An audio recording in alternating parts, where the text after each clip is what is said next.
Nhường cái đéo thì mẹ đường nó rộng, đường đã tắc một tường đằng kia rồi, cái rúc như này nhường cái đéo đi. Ông cứ đứng im ấy.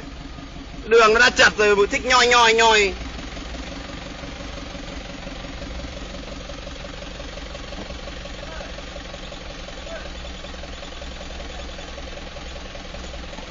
Đi mẹ đường nó tắc cái ông nhoi này được.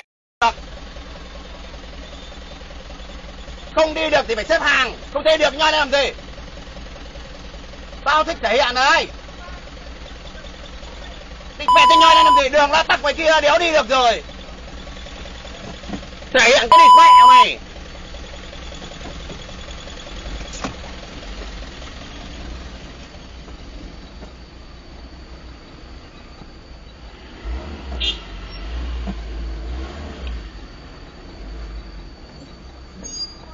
Anh à, nó tắc tít từ ngoài kia không đi được, đã vào đây nó còn nhoi như này nữa.